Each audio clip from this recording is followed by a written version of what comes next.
लाडली जू की नगर की हूँ, लाडली जू की हूँ, तू कैसे मार पाएगी? बच्चा, कोई ऐसा सामर्थ्यशाली नहीं है कि लाडली जू के ग्राम में, लाडली जू के नाम में लगा हो उसे कोई भूत भूतली लग जाए। सच्ची बात यह है, इस बात को सब स्वीकार नहीं करते, कहते बाबा जी पागल है, सब भगवान ही है, उनके सिवा कोई नहीं। ये भूत प्रेत जितनी योनियां है ना, मेरा ठाकुर नाटक कर रहा है, ये बात मान लो। नामदेव जी के सामने लंबा चौड़ा भूत प्रकट हुआ, बोले आओ लंबकनाथ प्रभु आप ही आए, अले वहां भी ठल प्रकट हो गए, क्योंकि वही है।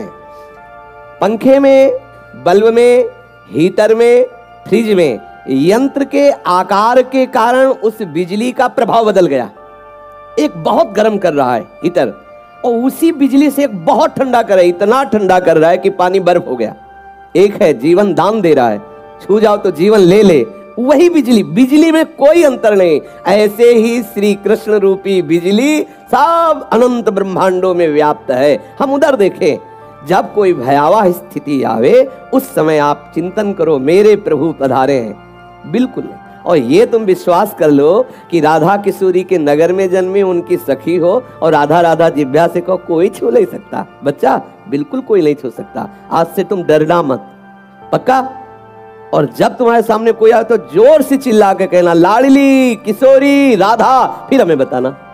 करना तो तुम, ठीक है, ऐसा करना और फिर हमें तुम बताना, अगली बार आना, बताना भूत कैसा है, कहाँ है भूत, ठीक है। फिर हम भूत के पीछे लग जाएंगे हम महाभूत है जब गंगा किनारे भ्रमण करते थे ना, तो काफी वर्ष गंगा जी की प्रदक्षिणा में किनारे किनारे व्यतीत हुए। नई अवस्था, तो जैसे कभी मन भयभीत करता ना कि यहाँ स्मशान है, कुत्ते लाश खा रहे हैं, कोई साथी नहीं, बड़ा संन्यास मार्ग में, तो तत्काल चिंतन आता, जब सर्वम खलमिदम ब्रह्म, तो भूत की सत्ता कहाँ है? मन कहता नहीं है, तो वही स्मशान में जाके बैठते, बैठ दिखा कहाँ है, कौन है, क्या है। सही कहते हैं, पूरा जीवन पीछे का जो सन्यास का, पूरी गंगा जी के किनारे किनारे भ्रमण करना, कुछ यमुना जी का भी किनारा इछावर आदि के लिए, महा स्मशान काशी, जहाँ 1000 लाश रोज रखी मिलेगी, सैकड़ों चिताएं एक साथ जलती है। भगवान भूत भावन कैलाशपति की नगरी जो महा स्मशान कहा जाता है, आप जाकर के देख लीजिए, मणिकर्णिका घाट में ऐसे लाशें रखी जैसे फूल मालाएं, और वहां चिता जलती ही रहती है। और उन्हीं घाटों पे कभी ऐसा नहीं हुआ कि भय लगे। भय तब है जब आप स्वीकार कर लो। अभी आपको भयभीत कर दे, क्यों जरा सी हवा लगी पर भूत भय। आप देख लो, बिना मतलब के भूत आ जाएगा आपके दिल, आवाज भी आने लगेगी। ये मनीराम बहुत विचित्र है, आपको बिल्कुल लगेगा कि कहीं कोई ऐसा नहीं। एक योनि है, भूत योनि है, जो कर्म बिगड़ जाने के कारण, जैसे धुंधकारी प्रेत योनि को प्राप्त, ऐसी योनि है। वो अपना कल्याण करने के लिए भगवत भक्तों के सामने आते हैं, भयभीत करने के लिए नहीं। जैसे भाई जी से हनुमान प्रसाद पोद्दार जी समुद्र के किनारे बैठे हुए नाम जप कर रहे थे, तो देखा कि एक पारसी पोशाक धारण किए हुए कोई सम्माननीय व्यक्ति खड़ा है। तो भाई जी माला पूरा किए, बोले साहब बैठ जाइए। तब वो ऐसे सांस ली और बोले आप बोले तो मेरे को हिम्मत पड़ी, डरना नहीं। तो भाई जी ने कहा हम क्यों डरेंगे? बोले मैं पुरुष नहीं हूँ, मैं भूत हूँ। तो एक बार तो भूत सुन करके लगता है कि भूत, तो भाई जी ने कहा कोई बात नहीं, भूत है तो आप यहाँ क्यों आए हैं? तो उनका, मुझे पता है कि यदि आप चाह लोगे तो मेरा उद्धार हो जाएगा। तो उनका, आप बताइए फिर आपका उद्धार कैसे होगा? मैंने जो भी भजन साधन, जो भी शास्त्रों का स्वाध्याय किया, आप बताइए मैं उससे मार्ग ढूंढूं। तो उनका, गीता पढ़ने से मेरा उद्धार नहीं होगा क्योंकि गीता मुझे कंठस्थ है। भागवत पढ़ने से मेरा उद्धार नहीं होगा क्योंकि भागवत मुझे कंठस्थ है। मैं कोई साधारण प्रेत नहीं हूँ, मैं प्रेत लोक में भी बड़े सम्मान से रहता हूँ। थोड़ी बात बिगड़ गई है, इसलिए मैं प्रेत योनि को बन गया हूँ। आगे बड़ा चरित्र है, भाई जी ने उनका उद्धार किया। बहुत सी प्रेत योनि की घटनाएं, कौन कौन प्रेत योनि में गया, कैसा कैसा, बड़ा उसमें विवरण है। तो ये एक प्रेत योनि है जो उनके कर्म बिगड़ जाते हैं। जैसे नंदगांव में गुफा में एक संत भगवान भजन करते थे, तो पीछे से आवाज आई, बाबा थोड़ी जूठन दे दो। तो मुड़ के देखा, कोई दिखाई नहीं दिया, एक कुत्ता दिखाई दिया। फिर आवाज आई, बाबा सुना ना है, थोड़ा जूठन दे दो। फिर मुड़े, कौन हो? तो बोले ये जो कुत्ता दिखाई दे रहा, मैं कुत्ता नहीं हूँ, मैं प्रेत हूँ।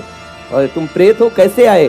बोले मैं नंदगांव में नंदालय में ठाकुर सेवा करता था, ठाकुर जी के लिए अमनिया भोग आया, बिना भोग लगाए उसका प्रयोग कर लिया, उस अपराध के कारण मैं प्रेत बना हूँ। मैं तुम्हारे पीछे कुत्ता का रूप धारण करके इसीलिए आ रहा हूँ कि यदि तुम थोड़ी रोटी खा के जूठन दे दो तो मेरा अपराध खत्म हो जाए और मैं मुक्त हो जाऊँ। बाबा ने कहा तुरंत लो तो संत जन कृपा लो। तो ऐसा होता है, कोई न कोई कर्म बिगड़ जाने से ऐसी स्थिति आती, पर यह विश्वास रखना, हम अपने जीवन के अनुभव की बात कहते हैं, ऐसे टच नहीं कर सकता कोई। त्रिभुवन में चाहे जितना बड़ा ब्रह्म राक्षस वेताल कोई भी हो, कोई स्पर्श नहीं कर सकता। यदि आप नाम जापक हैं, चाहे वो राधा नाम कृष्ण नाम कोई नाम जप कर रहे हो, नाम जापक को स्पर्श नहीं कर सकता। ऐसे कई घटनाओं में हमको दिखाई दिए हैं, ऐसा देखा है, और निर्भय होकर, कोई भय नहीं लगा, ऐसा देखा। जैसे एक बार 3 बजे हम शौच के लिए कमंडल उठाया, तो जंगल में जाना होता था, कोई शौचालय की ऐसा, वो तो अभी कुछ वर्षों से शौचालय का ऐसी व्यवस्थाएं बनी, नहीं तो ग्रामीण आदि देशों में कहीं शौचालय पूरे नगर में नहीं होती थी, वो तो अभी व्यवस्थाएं हुई। तो कमंडल लेकर शौच के लिए निकले तो देखा कि गांव के बाहर एक नववधू लोटा लिए शौच के लिए जा रहे। तो हम खड़े हो गए कि ये जिस दिशा को जाए उससे विपरीत दिशा में हम, वो खड़ी हो गई। फिर विचार किया कि हमें लगता है ये यहीं शौच में बैठना चाहती, तो हमने रफ्तार बढ़ाई। जब रफ्तार बढ़ाई तो देखा कुछ दूर आगे जा रहे हैं, तो लगा कि ये तो पीछे खड़ी थी, आगे हमारा ये था कि हम कभी डरने वाली स्थिति में अपने को नहीं खड़ा करते हैं। हमारे मन में आया नहीं नहीं ये मेरा भ्रम है, वो हमसे आगे निकल गई होगी। जब वो आगे गई तो हम पीछे मुड़े तो देखा हमारे दूसरे रास्ते में खड़ी।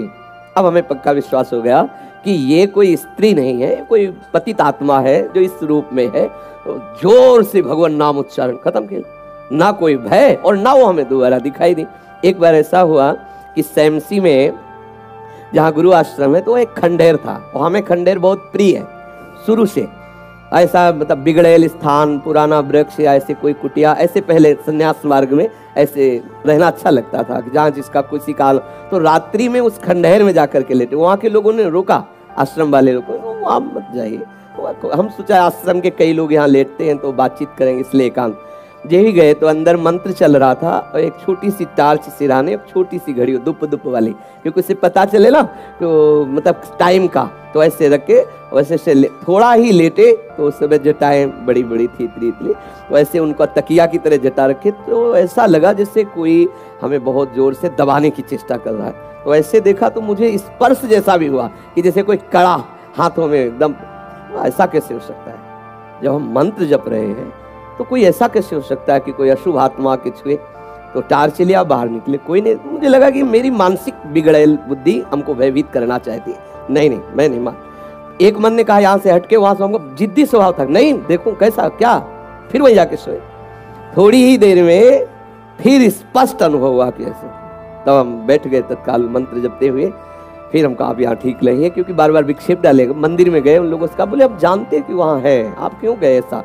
तो हमने जीवन में देखा है कि अगर कहीं ऐसी प्रेत आत्मा आदि हो, वो आपको परेशान नहीं कर सकती। आपको जैसे गोकर्ण के सामने धुंधकारी प्रकट हुआ, कभी वो अग्नि बनता, कभी वो ये बनता, कभी भेड़ बनता, कभी सिंह, समझ गए अधोगति को प्राप्त। लेकिन कोई ऐसा नहीं कि उनका अनिष्ट करे और रो के कह रहा था कि मेरा उद्धार कर दो, मेरा कल्याण कर दो। तो ये प्रेत आत्माएं भगवत धामवासी, भगवान नाम जापक वैष्णवों के प्रति अपना कल्याण करने के लिए आती है। किसी को भी कभी घबराना नहीं चाहिए। यदि कभी ऐसी परिस्थिति हो तो उच्च स्वर से नाम कीर्तन करने लगना, विश्वास करना, तुम्हें छू नहीं सकता कोई। ये हम इसलिए सत्ता नहीं मानते। जैसे कभी कोई प्रश्न करता है, कह देते मेरे भगवान ही भूत रूप में आए। ये एक स्थिति है, एक भावना की स्थिति जो सत्य भावना है। वासुदेवा सर्वमिति, तो सब प्रभु ही है और सच्ची बात सब प्रभु ही है। लेकिन ये जो अगर हम उस स्थिति को नहीं पहुंचे तो पक्का समझ लो कि अगर प्रेत योनि का कोई भी जीव तुम्हारे सामने आता है और तुम भगवान नाम जप कर रहे हो तो तुम्हें कभी परास्त नहीं कर सकता।